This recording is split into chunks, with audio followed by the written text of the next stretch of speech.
jets, and now some of those Wall Street millionaires that you've been bailing out are panicking because of our exclusive investigative report that you're about to see. Among the perks of their high-flying lifestyle is a hidden pleasure, the kind this woman knows about, charged to their corporate credit cards. Chief investigative correspondent Brian Ross is the first to bring you the inside story. This is the untold story of a secretive Wall Street business known only to a wealthy elite. A multi-million-dollar business now shut down by authorities called Davis Investments. This was a very big business. Business was extremely busy, extremely busy.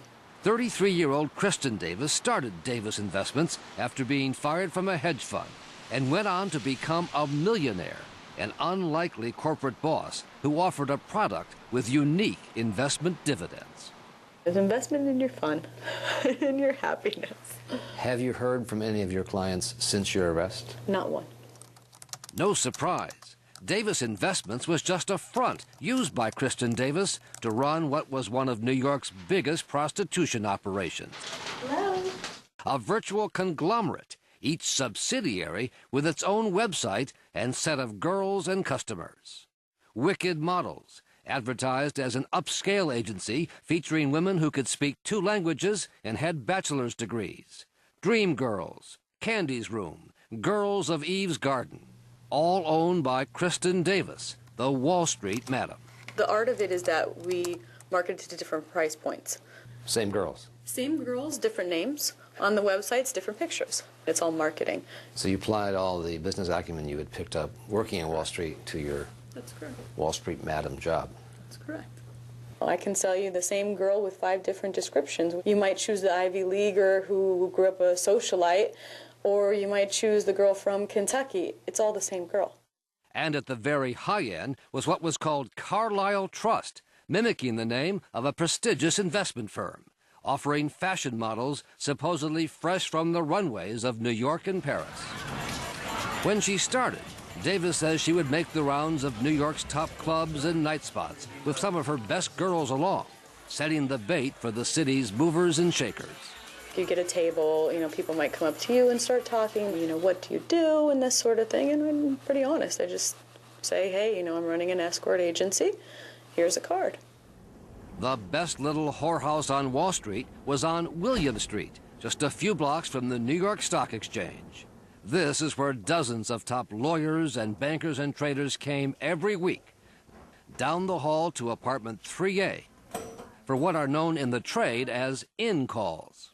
I was displaced from my apartment virtually from 9:30 in the morning till midnight. With men coming there to have sex? Yes. The other half of the business, she says, the outcalls, were at some of the city's finest hotels, including the Carlyle and the Mandarin Oriental. Did you ever think, I'm going to get arrested? I always thought that I would fly under the radar because of the way that I set the business up. The incoming phone calls were actually routed to Montevideo, Uruguay, and operators at a low-cost telephone answering service there. And Davis's little black book was actually a computer program that she used to meticulously keep track of some 9,800 clients with their phone numbers, credit card numbers, and any special requirements. And you're going to show us the list. I'm going to show you the list. The secret list that this week has shaken up bankers and lawyers on Wall Street. Among the names we found, the part owner of a Major League Baseball team who, quote, loves Kelsey. The head of one of the country's biggest private equity firms who met Cameron at the Peninsula Hotel. A vice president of NBC Universal. A senior partner at the Wall Street law firm, Cravath Swaine Moore, who was looking for a party girl to come fully equipped. An investment banker at Goldman Sachs who only wanted all-American girls and spent $27,000. Investment bankers from Lehman Brothers, Merrill Lynch, and Deutsche Bank USA.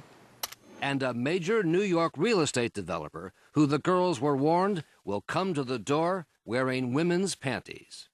Some of these guys I was invoicing on corporate cards. I was writing up monthly bills for computer consulting, construction expenses, so they could get it by their accountant. Billed to the company? Yes. For prostitutes? Correct.